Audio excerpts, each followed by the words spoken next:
What would you do if the woman you loved was not human? If her touch felt like ice? If she never ate?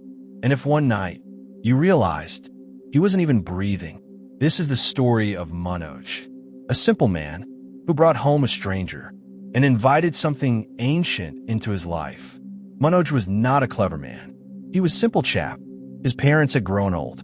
Their backs were bent, their eyesight weak, and the condition of the house was such that if they ate today, they worried about tomorrow. Poverty forces a person into helplessness. When your pockets are empty, you stop dreaming. Manoj was growing older, and his marriageable age was passing by.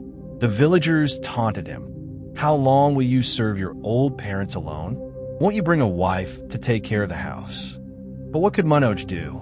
Who would give their daughter to a man who couldn't even guarantee 2 meals a day? Time passed, and a grand fair was held in a nearby town. Drums were playing, sweets were being distributed, and everyone was happy. Manoj also went to the fair, but not to enjoy it. He went there to sell his sorrow. In other words, he went to sell his small harvest and some handmade baskets so he could buy salt and oil for his home. Now pay attention. This is where the real story begins. Evening was falling. Manoj was about to leave after selling his goods when he heard a sound. Crying. Not a child's cry, but a woman's. It was a cry that pierced straight into the heart. Painful, sweet, and strangely captivating. Manoj stopped. He wondered, who could be so sorrowful in the middle of all this noise? Following the sound, he reached a deserted spot near the river behind the fair. Under an old banyan tree, a girl was sitting, crying with her head buried in her knees. It was getting dark, yet her clothes shone as if they were brand new. Manoj asked, "Who are you? Why are you crying here alone?" The girl lifted her head, and as soon as Manoj saw her face, the ground seemed to slip beneath his feet, because she was no ordinary girl. She was unbelievably beautiful, as if a goddess had descended to earth. Her skin was as fair as milk, her eyes large like a deer's, and her hair so black and long that even the night would feel ashamed. But this is where Manoj made his first mistake. He should have wondered, how could a poor farmer and a celestial beauty ever be a match? But when a man loses his sense, he stops asking questions. He only sees beauty. The girl said softly, "My name is Priya. I am an orphan. There was a flood in my village, my home, my parents, everything was washed away. I am alone. I have nowhere to go." There was something intoxicating in her voice, something that instantly clouded Manoj's judgment. His heart melted. "Don't worry," he said. "Come with me to my village. My parents will treat you like their daughter." And just like that, he brought a stranger home. Manoj's parents were shocked. His mother was moved by Priya's story, but his father was suspicious. He noticed something strange. Her clothes were perfectly clean. How was that possible, he thought. If she lost everything in a flood and walked miles, how can her clothes be spotless? He warned Manoj, something isn't right. She looks less like a human and more like a statue. But Manoj got angry and dismissed him.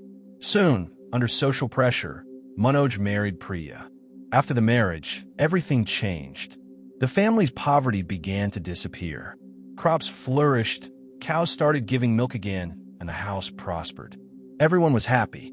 Manoj believed Priya was a blessing, like the goddess herself. But every light hides a darkness beneath it. Strange things began to happen. Priya worked at an unnatural speed. She could cook for 20 people in minutes. No one ever saw her eat. And one day, when asked to offer water to the sacred plant, she refused, terrified. That night, Manoj felt something chilling. When he touched her, her body was ice cold, like a corpse. Later, he noticed something even more horrifying. She wasn't breathing. Suspicion grew stronger. One day, Manoj's mother secretly looked into the kitchen, and what she saw froze her blood. Priya was floating in the air. Her hands were moving at impossible speed, doing multiple tasks at once. Then suddenly, Priya turned her head completely backward and looked straight at her. Her eyes had no pupils, only white. Terrified, the mother ran to a local occult priest. He revealed the truth. She is not human. She is a supernatural being. She doesn't eat humans, but her love is deadly. She will slowly drain your son's life force. Eventually, the truth came out. In front of the entire village, the priest performed a ritual test. When sacred ash touched Priya, she screamed, her skin burned, and her true form emerged, a terrifying demon, glowing with unnatural light, towering and monstrous. But then something unexpected happened. Manoj stood in front of her. He didn't run. He didn't attack. He said softly, "Priya." His voice stopped her. For the first time, the monster hesitated. Priya transformed back into her human form and broke down in tears. "My love was never fake," she said. "I only wanted a home, a life, like humans." But there was a truth Manoj could not ignore. Being with her was killing him. His youth was already fading. In the end, Priya made the hardest choice. She left, but not alone. "I'm carrying your child," she said. "Our child cannot live in this world. I will raise it in mine." She promised to protect Manoj and the village forever. And then, she vanished into the air. After that day, Manoj never remarried. The village prospered. And even today, people say that on some nights, a mysterious miracle happens. Food left on Suraj's rooftop disappears by morning. No animals, no signs. The villagers believe Priya still comes to break her fast for the husband she loved, but could never truly have. Some forces are not meant to mix. When nature's balance is broken, even love turns destructive. Sometimes, walking away is the greatest act of love.